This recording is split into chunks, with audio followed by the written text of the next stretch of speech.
Imagine te sentir comme une merde tout le temps et croire ensuite que tu sais mieux que quiconque comment améliorer ta situation. C'est complètement idiot.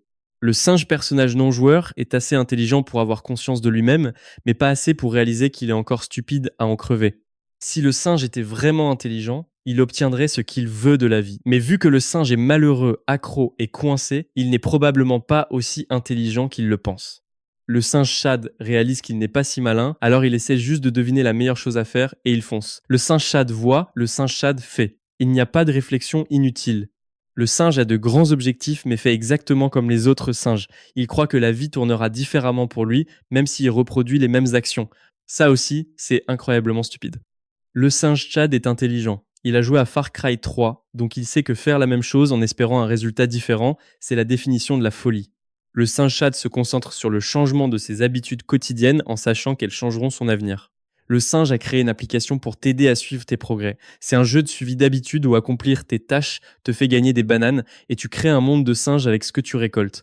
Elle utilise la ludification et la science pour t'aider à vraiment tenir tes habitudes au lieu de te lasser au bout de 3 jours.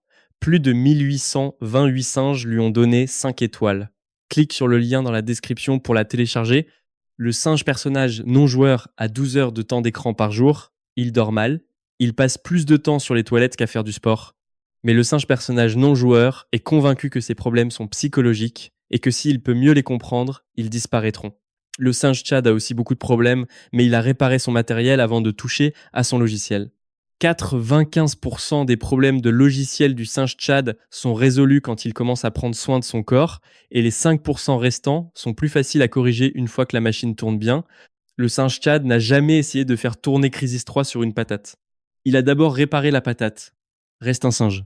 Le singe est le Sisyphe des temps modernes. Il dépense une quantité inutile de calories à pousser des rochers en haut de collines qui n'apportent aucun bénéfice à sa vie. Le singe fait des choses difficiles juste pour faire des choses difficiles. Oui, il se sent mieux dans sa peau après avoir couru un long marathon, mais la moitié de ce plaisir vient du fait de le poster sur Strava pour que les autres singes voient qu'il est à fond dedans. Et, dans l'ensemble, il déteste sa foutue vie la plupart du temps. C'est ça la discipline de personnage non joueur. C'est quand le singe s'acharne sur des activités dénuées de sens qui n'apportent aucune joie durable à son existence. Surtout pour impressionner d'autres singes qu'il n'aime même pas. C'est un comportement absolument diabolique. Et pourtant, comme c'est normalisé dans la société des singes, ça a l'air très bien. Le singe Chad vit différemment. Il découvre ce qu'il aime vraiment faire. Ce qui le remplit de cette immense énergie primitive, comme faire une longue randonnée dans les montagnes et camper près d'un petit ruisseau pour pêcher du poisson. Le problème, c'est que le singe Chad doit gagner plus d'argent pour se le permettre, mais au lieu de déprimer et d'aller courir un marathon à la place en espérant y trouver un sens, le singe Chad utilise sa discipline pour gagner cet argent. Il passe ses soirées à faire des missions en freelance, il trouve ça difficile et ennuyeux, mais maintenant, le travail a un sens, car cet argent supplémentaire signifie qu'il pourra aller pêcher la truite le week-end prochain, et quand il est dehors en train de pêcher la truite, c'est ça la vraie belle vie. Le singe personnage non joueur accorde beaucoup de confiance à son cerveau, alors que c'est ce même cerveau qui l'enferme dans une vie qu'il déteste.